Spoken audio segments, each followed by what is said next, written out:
Welcome back, everybody, to another episode of Gemology for Schmucks. My name is Peter Nelson, and I'm here to guide you in everything you need to know about gemstones.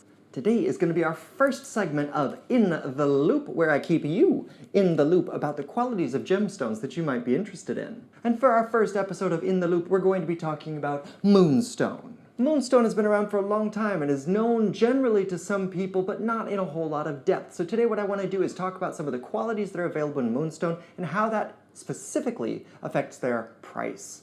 Before we get any further, I want you to understand that Moonstone, there are actually two things that a lot of people call Moonstone. There is actual Moonstone, and then there is Rainbow Moonstone. Moonstone itself and Rainbow Moonstone are both in the feldspar mineral group. We've talked about moonstones in another episode over here, so we're not going to get into all of that. But what you're going to see in this episode is specifically Rainbow Moonstone. Now, Rainbow Moonstone, why do they call it that? That's because Rainbow Moonstone has more than one color in its Schiller effect. The Schiller effect is that ghostly sheen that goes across the face of the surface, and that's what makes Moonstone special. Rainbow Moonstone, you may see multiple colors in its Schiller effect, whereas traditional moonstone is only going to have one color. And this is down to the properties of the mineral itself. They're both feldspars, but they're still different minerals inside of feldspar. Rainbow moonstone is actually labradorite, but because its body color is either white or transparent, a lot of people mistake it with moonstone, which is fair enough. They look very similar. However, there are some important features that actually make Rainbow Moonstone more expensive and more valuable. That's not to say that regular moonstone is not valuable. It is. Especially in the blue sheen, regular moonstone in large sizes and good quality crystal can actually be incredibly valuable. But what we have in our hands today is Rainbow Moonstone, so that's what we're going to talk about. When people ask me, what kind of gemstones should I buy? What's the best investment? What's a reasonable price? Every time I hear the word reasonable, I just about have an aneurysm. Because what you have to keep in mind is that everything has a reasonable price, even if it is expensive in your mind. Once you start to understand something about the qualities of it, it becomes reasonable to you. If you lump every quality of the same mineral into the same batch, then of course some things are going to seem unreasonable to you. So let's break it down for you. I have a large piece of Rainbow Moonstone right here. I have another one right here. I have a smaller one right here. And then I have another one that I've delightfully put into a gold ring right here. Wah! Now, which one is more valuable? Of course, common sense is going to tell you that the smaller one is more likely to be expensive. However, you would be correct. But not the smallest one that I've shown you right here. This one is the middle range of Rainbow Moonstone's price point. And this one that I have set in gold is the most expensive, which gold is kind of going to give that one away, but that's not always going to be the case. What makes these different? When people are buying natural gemstones, this is where I suggest that you start. Look for stones that you think are attractive and then look for the cheapest ones that you possibly can. Because if you start with the cheapest thing that you still believe in your heart to be beautiful, then you can figure out what is the quality of this thing, why is it beautiful to you, why is it this price, and then you can look for something that's more expensive. And you can compare these two things. You can compare the one that you know to be beautiful at this price point, and then you can look at that expensive one and go, okay, is it different aside from the price? Is there something physically different about this stone? Does it justify the price for me? And as you start to evaluate those things, you'll see things that are different. And if the price is justified to you, then you buy that next piece, that piece that's at that middle range, and you start to work your way up from there. So let me help you shortcut this a lot. These larger pieces, this quality of Rainbow Moonstone is affordable for anyone. It's actually priced in the gram, and there are 5 carats in every gram. So when you hear that something is priced in grams, you can expect that it's going to be either a rough gemstone or a very inexpensive cut gemstone. These pieces of Rainbow Moonstone are mostly opaque or translucent. The actual crystal body of it is not very attractive, but it's that Schiller effect with multiple colors that makes it attractive. So you can use this as a statement piece in large jewelry, and it's not going to break the bank. To give you a comparison, this single piece was 3.88 carats, and this larger one was 22 carats. This one cost half the price of this one.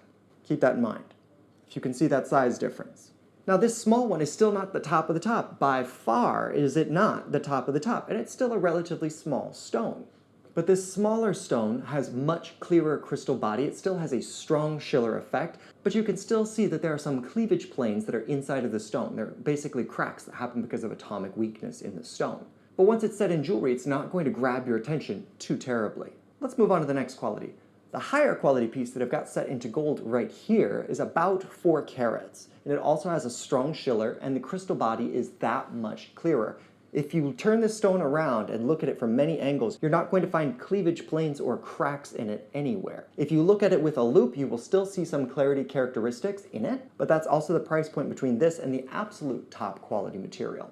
This one, when it's on your hand, you're not going to notice anything. But if you look at it under a loupe, you will see something. The higher quality, the absolute top of the top, the two things that you're going to look for in top level rainbow moonstone is going to be next to nothing under a loupe, strong schiller effect over the vast majority of the stone's surface, and then carat size. Once you get to 7 and 10 carats and above, that quality of a stone is going to be about 2 to 3 times more expensive than this one. Now, I'm not giving actual prices right now because prices change. Just like with the stock market, so do the prices of gem change with availability and demand. So if you're curious about actual prices and how all of this works, you're welcome to email me at thegemshepherd@gmail.com, thegemshepherd@gmail.com, and I can talk to you more about the values of these stones.